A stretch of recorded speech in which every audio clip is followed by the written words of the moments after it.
Today I'm going to be shooting the Grendel at 1,000 yards again. Got the little rock set up with the little box around it, the PVC that's black. Now I did a couple upgrades to this, kind of. First is I put the UTG 20 MOA little riser on it. The reason being because with both the Tula and the Hornady I had, I still had to, once I was maxed out on my scope, I still had to go hold over, and I didn't like that. So this gives me the ability now, I actually have a little bit more room to go up. And yet I can still come down to 100 yards, which is where I keep it zeroed at. And then at the end of the barrel up there, I got the Timber Creek Heartbreaker muzzle brake. Now, I bought one of these about a month ago for my 308 to help tame the recoil, and I tell you, I really like it on that. It made that gun a pretty nice shooter. So I thought, oh, I'm going to get one for this too, since they're basically the same size threads. And I've shot a few rounds over it when I had to resight the scope in, and it did okay. Okay, now I've also had a request from one of the viewers on the comment sections to verify that I'm using the Wolf 100 grain military classic full metal jacket ammo. So I got 10 rounds here. I'm going to load the magazine as they keep from rolling off my table. I'm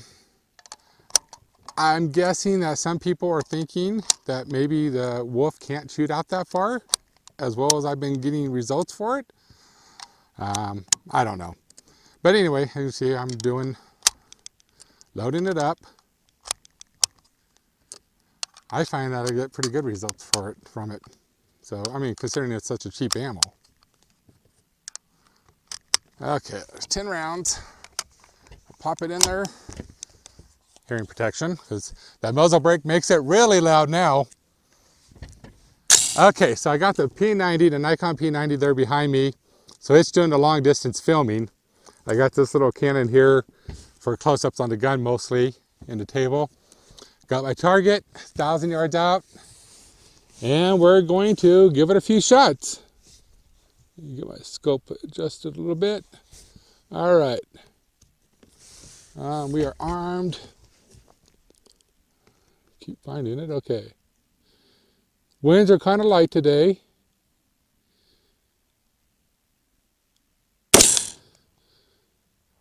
And that hit way high, okay. Try that again.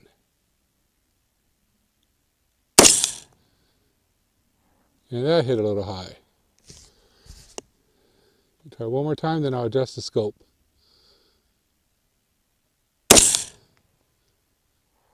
Hit way high. So we're going to come down to there.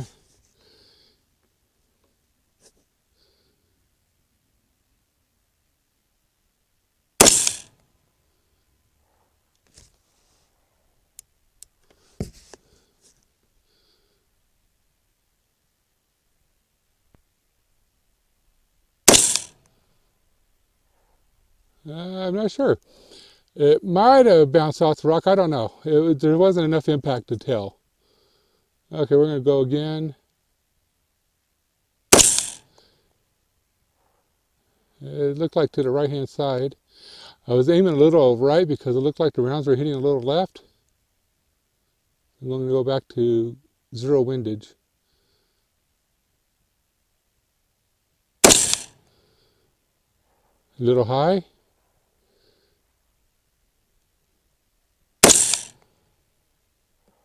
A little high and right. A little high.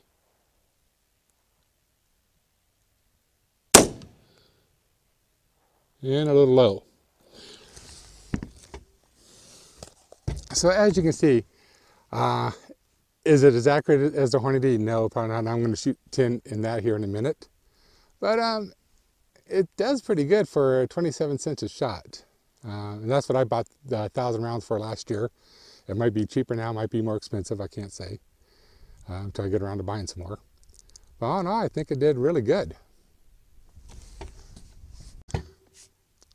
Okay, now I'm going to shoot the Hornady American Gunner 123 grain boat tail hollow point.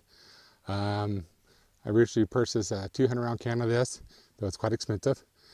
I shot 10 rounds of this, get my scope set. So I had to come up about 8 to 10 clicks. So I think it's now hitting close to zero, or zeroed in there. So the 100 grain seems to be a little bit higher, you know, but it's also 100 grains. This is 123, so 23% heavier. So that would lead me to believe that the wolf is a slightly higher muzzle velocity. So 8 clicks at 1,000 yards isn't a whole lot. So this scope is supposed to be 1/8 MOA at 100 yards. So you're talking 1.2 inches at 1,000. So, okay, so I got the Hornady in here. Headphones, armed. Let's see how this does.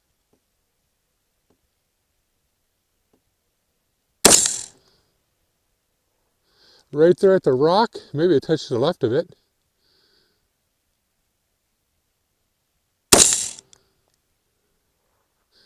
I'm not sure, I think that was high and little left, but I'm not real positive.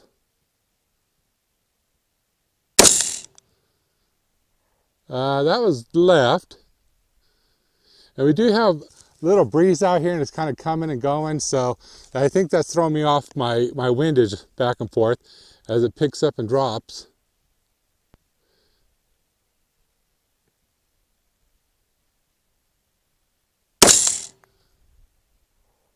See, off to the left again. So I'm gonna adjust for windage a little bit.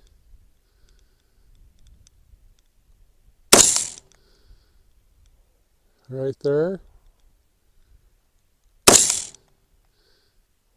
Yeah, a little bit of that one was me.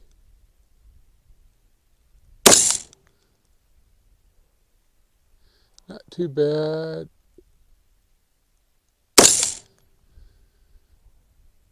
I'm not sure if that was a hit or not. It wasn't much of an impact that I can see.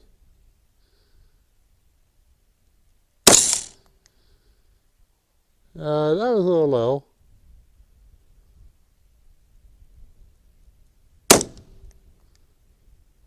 That was somewhere in there. Looked maybe to the right side of the rock. Again, the Nikon P900, my long distance camera, will give me a better idea. But as you can see, the Hornady, and I know in my last video I said they were both consistent. Well, they're both consistent for what you're getting.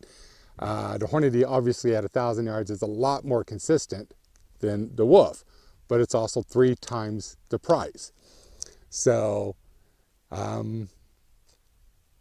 if you're planking, and I said 1,000 yards kind of long, far. Most people don't get to shoot that far. I'm fortunate I live here in Nevada where we have a lot of open spaces. But if you're shooting 300, 400, 500 yards, 600 yards, the wolf is going to perform obviously a lot better at a little bit closer distances. But all in all, I still think the main reason the rifle does so good, or the round, is because it is such a good round. I think anybody can replicate these results with the same kind of ammo, and there's probably a lot of shooters out there who can even do better than me, because even though I'm okay, I'm not the best bench shooter in the world, and this ain't the best bench in the world either. So it's just on how much money you got, how much we're willing to spend on stuff.